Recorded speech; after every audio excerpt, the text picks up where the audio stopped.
નમસ્કાર વિદ્યાર્થી મિત્રો, હું બધેકા હિમાની સ્વાગત કરું છું આપનું ગ્રામરના રસપ્રદ પ્રવાસમાં. તો ચાલો હું તમને એક સવાલ પૂછું. હું કહું યુ શુડ સ્ટડી અને તમારા મિત્ર કહે યુ મસ્ટ સ્ટડી.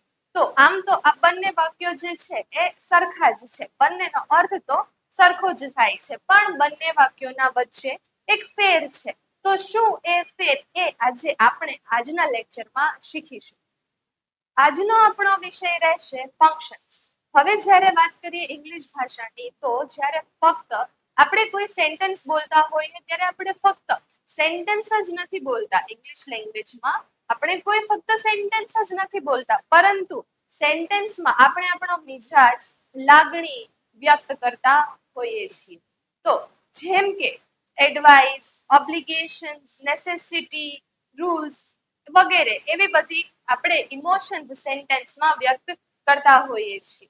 સેન્ટેન્સ તો સિમ્પલ હોય છે, પણ દરેક સેન્ટેન્સની પાછળ ઉદ્દેશ્ય અલગ હોય છે. હવે આજનો જે આપણો ટોપિક છે એનું નામ છે એક્સપ્રેસિંગ ફંક્શન્સ ઓર આઈડેન્ટિફાઈંગ ફંક્શન્સ. હવે આઈડેન્ટિફાઈંગ વર્ડ ઉપરથી આપણે એવું સમજીએ કે આઈડેન્ટિફાઈ કરવું એટલે શું? ઓળખવું. ફંક્શન્સ સામાન્ય ભાષામાં સમજીએ તો ફંક્શન્સ નો અર્થ થાય છે કાર્ય. તો હવે જે એવા કોઈ સેન્ટેન્સ કે જેમાં લાગણી દર્શાવતા હોય, કે આપણને કોઈ કાર્ય ચિંતતા હોય, એડવાઇસ આપતા હોય, પોસિબિલિટીઝ બતાવતા હોય, કોઈ પાસ્ટ ઇવેન્ટ બતાવતા હોય વગેરે જેવા જે બધા વાક્યો છે એ ફંક્શન્સ છે. હવે જ્યારે આપણે વાત કરીએ Gujarati medium subject English class 9th to 12, એમાં સેક્શન સી માં તમને ઓવરઓલ 9 માર્ક્સ મળી શકે એવી રીતે આ ક્વેશ્ચન તમને પૂછવામાં આવે છે. ફંક્શન્સ જે છે એને 3 કેટેગરીમાં ડિવાઈડ કરવામાં આવ્યા છે, જેની પૂછવાની પદ્ધતિ એક્ઝામમાં કંઈક આવી રીતે છે. સૌથી પહેલા 3 માર્કમાં તમને સેક્શન સી માં ફંક્શન્સ મેચ ધ ફોલોઈંગ તરીકે પૂછાશે. એટલે section A match the following માં તમને ફંક્શન નું નામ આપ્યું હશે અને સેક્શન બી માં તમને 4 ઓપ્શન આપ્યા હશે, જે તમને કન્ફ્યુઝ કરવા માટે 4 આપ્યા હોય, જેમાં તમને એક્સપ્રેસિંગ ધ ફંક્શન ની માટેનો ડાયલોગ આપવામાં આવ્યો છે અને જેને તમને યોગ્ય રીતે જોડવાના હોય છે, જેના માર્ક્સ 3 થતા હોય છે. એના પછીનો જે ક્વેશ્ચન છે એ એમસીક્યુ તરીકે ડાયલોગ બેઝ હોય છે. ડાયલોગ કોઈ બે માણસના વચ્ચે વાત થતી હોય અને તમારે ઓળખવાનું કે બંનેની વાતનો મુદ્દો શું છે. એના પછીનો જે ક્વેશ્ચન છે એ કમ્પ્લીટ ધ ફોલોઈંગ સેન્ટેન્સ તરીકે તમને પૂછાતો હોય છે, જેમાં તમને ઓપ્શન્સ મળતા નથી. પણ ચિંતા ન કરો, આજનો જે આપણો લેક્ચર છે એ તમે જો અંત સુધી બન્યા રહેશો તો તમને ફંક્શન્સ શું છે, શા કારણે યુઝ થાય છે, એના શોર્ટકટ્સ એ બધું જ સામાન્ય એકદમ સરસ રીતે સમજાઈ જશે.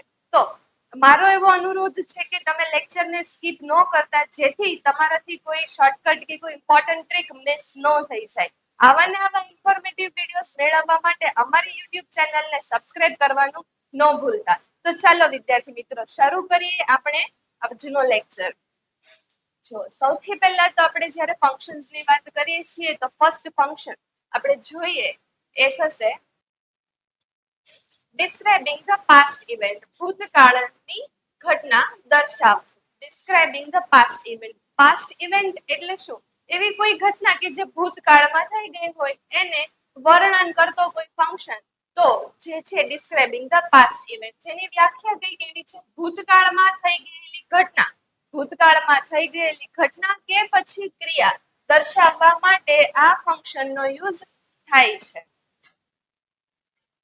જ્યારે કોઈ કામ પહેલાથી થઈ ગયું હોય, જેમ કે ગઈકાલે, પહેલા, થોડા સમય પહેલા, ત્યારે આપણે પાસ્ટ ફોર્મનો પ્રયોગ કરતા હોઈએ છીએ.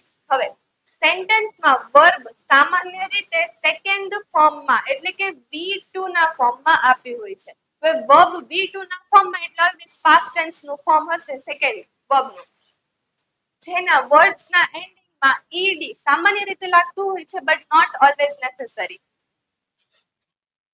જેમ કે ઉદાહરણ જોઈએ, જુઓ આઈ વોચડ, અહીંયા ઈડી લાગેલું છે. આઈ વોચડ ટીવી યસ્ટરડે. યસ્ટરડે એટલે શું? ગઈકાલે. તો તમને યસ્ટરડે વર્ડ ઉપરથી ખબર પડી જાય છે કે આ ભૂતકાળની વાત થઈ રહી છે. She cleaned.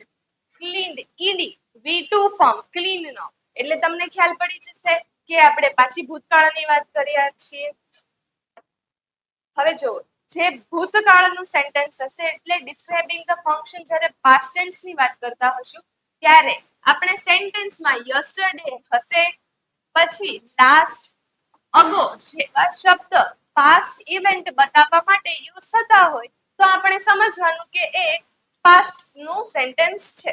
હવે જે સેન્ટેન્સ હશે એમાં વર્બ નો ઓલવેઝ સેકન્ડ ફોર્મમાં યુઝ થતો હોય છે. સેન્ટેન્સ નું સ્ટ્રક્ચર કંઈક આવું રહેશે, પહેલા સબ્જેક્ટ આવશે, પછી વર્બ નો V2 ફોર્મ અને પછી બાકી ઓબ્જેક્ટ આવશે.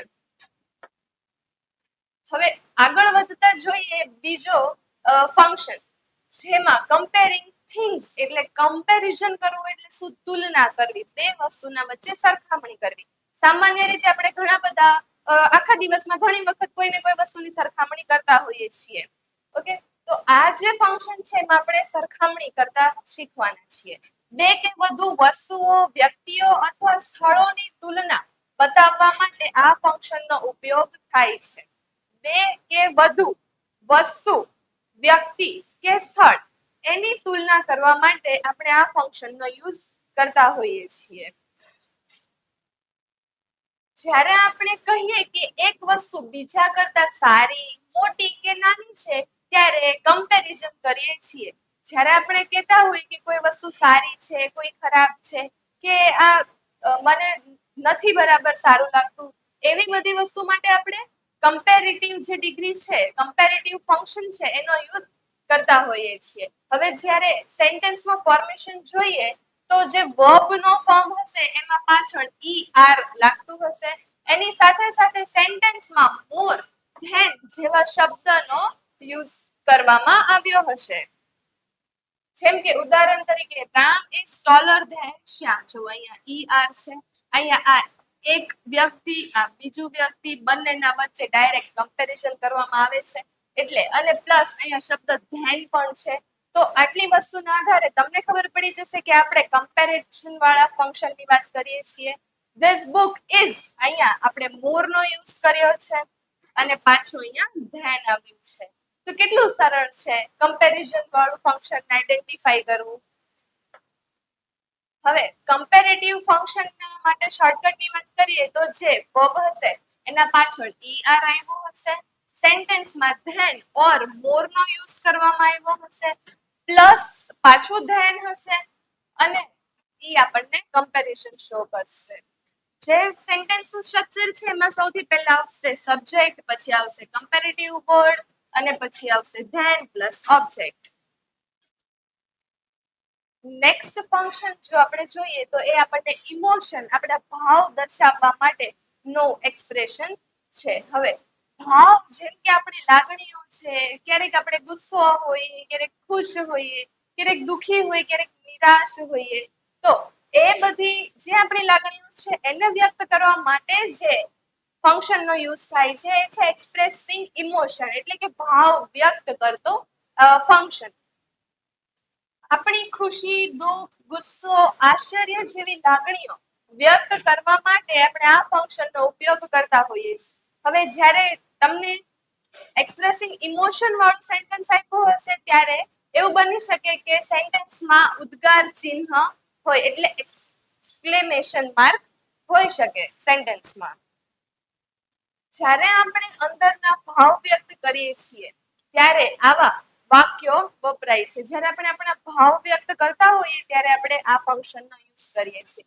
તેમાં ફિલિંગ્સ વર્ડ્સ, ફિલિંગ વર્ડ્સ એટલે એવા વર્ડ્સ કે જે આપણી લાગણીઓ બતાવતા હોય, જેમ કે હેપી, સેડ, એંગ્રી, સરપ્રાઇઝ વગેરે જેવા શબ્દનો યુઝ થતો હોય છે. ઉદાહરણ તરીકે આપણે જોઈએ, આઈ એમ વેરી ફિલિંગ વાળો વર્ડ હેપી ટુડે. હું આજે ખૂબ ખુશ છું. Sad, I am very sad.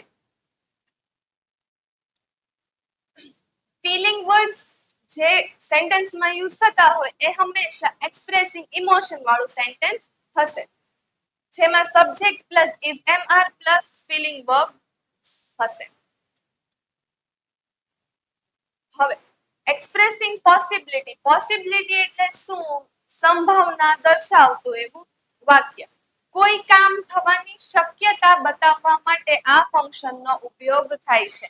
કોઈ કામ થશે કે નહીં એની શક્યતા બતાવવા માટે આપણે આ ફંક્શનનો યુઝ કરતા હોઈએ છીએ. જેમ કે હું કહું કે આજે વરસાદ આવશે એવી શક્યતા છે, આજે વરસાદ નહીં આવે એવું લાગે છે, તો આ જે વાત છે એના પરથી તમને શું સમજાણું કે હું શક્યતા સંભાવના વ્યક્ત કરવા માંગુ છું.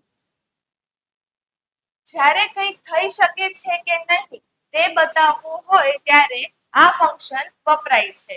તેમાં મે, માઇટ, કુડ જેવા શબ્દનો યુઝ કરવામાં આવે છે. ઇટ મે રેન ટુડે, જેમ મેં તમને કીધું એમ કે આજે કદાચ વરસાદ આવી શકે. શી માઇટ કમ લેટ, તે મોડી આવી શકે. શોર્ટકટ જોઈએ તો એવું સેન્ટેન્સ કે જેમાં મે, માઇટ, કુડ જેવા શબ્દનો યુઝ કરવામાં આવે તો એ ઓલવેઝ એક્સપ્રેસિંગ પોસિબિલિટી વાળો સેન્ટેન્સ હશે.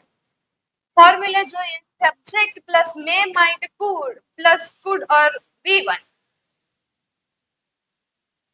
હવે એક્સપ્રેસિંગ એબિલિટી, એબિલિટી એટલે શું? આપણી ક્ષમતા બતાવતું એવું વાક્ય. કોઈ વ્યક્તિ શું કરી શકે છે તેની ક્ષમતા બતાવવા માટે આ ફંક્શનનો ઉપયોગ થાય છે. હવે હું તમને કહું કે તમે વિદ્યાર્થી છો અને તમે ખૂબ હોશિયાર છો, તો હોશિયાર હોવું એ તમારી ક્ષમતા છે. તો એવું કોઈ વાક્ય કે જેમાં કોઈ ક્ષમતા બતાવે તો એના માટે આપણે એક્સપ્રેસિંગ એબિલિટી વાળું જે ફંક્શન છે એનો યુઝ કરતા હોઈએ છીએ. જ્યારે આપણે કોઈની સ્કિલ અથવા એબિલિટી વિશે વાત કરીએ છીએ તેમાં કેન, કુડ જેવા વર્ડ્સનો ઉપયોગ થાય છે. ઉદાહરણ તરીકે જોઈએ શી કેન સિંગ, તે ગાઈ શકે છે. ગાવું એ એની ખાસિયત છે. I can solve this problem, એ મારી ક્ષમતા છે કે હું આ પ્રશ્નને ઉલ્લેખી શકું છું. ફોર શોર્ટકટ જોઈએ કેન ઓર કુડ હશે સેન્ટેન્સમાં જે આપણી એબિલિટી બતાવશે. આઈ કેન ટીચ ઇંગ્લિશ, તો એ મારી એબિલિટી છે. Subject plus can, food plus V1. Expressing advice, advice આપવી એટલે સલાહ આપવી. એઝ અ ટીચર હું તમને સલાહ આપું કે તમારે દિવસમાં એટલીસ્ટ 2 કલાક તો ભણવું જ જોઈએ, તો મેં તમને સલાહ આપી. તો સલાહ આપતું કોઈ ફંક્શન છે તો એ છે એક્સપ્રેસિંગ એડવાઇસ. કોઈને શું કરવું જોઈએ તેની સલાહ આપવા માટે આ ફંક્શનનો ઉપયોગ થાય છે. જ્યારે આપણે કોઈને યોગ્ય માર્ગ બતાવીએ અથવા સૂચન કરીએ તેમાં કુડ, ઓટ ટુ નો ઉપયોગ થાય છે. ઓકે, ઇટ્સ શુડ, તેમાં શુડ ઓર ઓટ ટુ નો ઉપયોગ થાય છે. ઉદાહરણ તરીકે જોઈએ યુ શુડ સ્ટડી રેગ્યુલરલી, તમારે રેગ્યુલરલી અભ્યાસ કરવો જોઈએ. વી શુડ હેલ્પ અધર્સ, આપણે બીજાને હેલ્પ કરવી જોઈએ. જો આપણે શોર્ટકટ જોઈએ તો સેન્ટેન્સમાં શુડ જ્યાં આવે ત્યાં આપણે આંખ બંધ કરીને મૂકી દેવાનું કે ભાઈ એ આપણને એડવાઇસ વાળું જ તે ફંક્શન હશે. Subject plus should plus V1. હવે એક્સપ્રેસિંગ ઓબ્લિગેશન, ઓબ્લિગેશન એટલે કે ફરજ દર્શાવતું એવું એક્સપ્રેશન. જ્યારે કોઈ કામ કરવું જરૂરી છે અથવા ફરજિયાત છે તે બતાવવા માટે આ ફંક્શનનો ઉપયોગ થાય છે. જ્યારે કોઈ કાર્ય કરવું જરૂરી હોય છે, જેમ કે આખા દિવસમાં 7 થી 8 ગ્લાસ પાણી પીવું જરૂરી છે, તો એ શું છે? ઓબ્લિગેશન થયું. એટલે જ્યારે કોઈ આપણને ફરજ, જરૂરત બતાવતું એવું સેન્ટેન્સ હશે તો આપણે સમજી જવાનું કે એ છે એક્સપ્રેસિંગ ઓબ્લિગેશન્સ. જ્યારે કોઈ કામ કરવું જ પડે તેવી સ્થિતિ હોય તેમાં હેવ ટુ ઓર મસ્ટ નો ઉપયોગ થાય છે. I have to finish my work, મારે મારું વર્ક ફિનિશ કરવું જ પડશે. You must follow this rules, તમારે નિયમોનું પાલન કરવું જ જોઈએ. હવે સેન્ટેન્સમાં મસ્ટ ઓર હેવ ટુ આવે તો એ સેન્ટેન્સ ઓબ્લિગેશન થશે. ફોર્મેશન માટે જોઈએ subject plus must have to plus V1. Expressing necessity. Necessity જે છે એ પણ ઓબ્લિગેશન જેવું જ છે, બંને સેમ જ છે. એ પણ આપણને જરૂરિયાત જ દર્શાવે છે. કોઈ કામ કરવાની જરૂર છે તે દર્શાવવા માટે આ ફંક્શનનો ઉપયોગ થાય છે. કોઈ કામ કરવાની જરૂરત છે એ દર્શાવવા માટે આપણે આ ફંક્શનનો યુઝ કરતા હોઈએ છીએ. જ્યારે કંઈક કરવું જરૂરી લાગે પરંતુ ફરજિયાત ન હોય. હવે નેસેસિટી વાળું જે છે એ કરવાની જરૂરત તો લાગે છે પણ ઓલવેઝ ફરજિયાત નથી હોતું. તેમાં નીડ ટુ નો ઉપયોગ થાય છે. સેન્ટેન્સમાં તેમાં નીડ ટુ નો યુઝ થાય છે. જેમ કે I need to drink water. મને પાણી પીવાની જરૂર છે. અત્યારે તો જરૂર છે પણ થોડા ટાઈમ પછી પીશ તો પણ ચાલશે, તો એ નેસેસિટી થયું. શી નીડ્સ ટુ સ્ટડી મોર. તેણે થોડું વધારે અભ્યાસ કરવાની જરૂર છે, તો આ શું જરૂરિયાત દર્શાવે છે. જેમાં જે સેન્ટેન્સ હશે એમાં નીડ ટુ અને નેસેસિટી બતાવે એ આપણે સમજવું.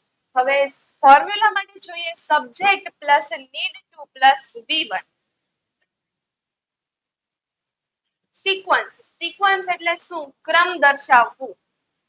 ઘટનાઓ કે ક્રિયાઓ ક્રમ એક પછી એક શું થાય છે દર્શાવવા માટે આ ફંક્શનનો ઉપયોગ થાય છે. ઘટના કે ક્રિયા કે એક પછી એક શું થાય છે. પહેલા અમે લોકો બહાર ગયા, પછી અમે લોકો સાથે ડિનર કર્યો, પછી અમે લોકો સાથે બેઠા વાતચીત કરી, તો આ શું છે? આપણને ક્રમ બતાવે છે. તો વાક્યમાં કોઈ ક્રમ બતાવતા એવા શબ્દ ત્યારે સમજવું કે સિક્વન્સ વાળા એક્સપ્રેશનની વાત થાય છે. જ્યારે આપણે સ્ટેપ બાય સ્ટેપ કોઈ કામ કે ઘટના સમજાવીએ છીએ તેમાં ફર્સ્ટ, હેન્સ, નેક્સ્ટ, ફાઇનલી જેવા શબ્દ નો યુઝ થતો હોય છે. ઉદાહરણ તરીકે first I wake up, than I brush my teeth. પહેલા હું જાગ્યો કે જાગી, પછી મેં મારા ટીથ ક્લીન કર્યા. એ થશે સિક્વન્સ વાળા sentence. He finished she finished her homework, then she went to play.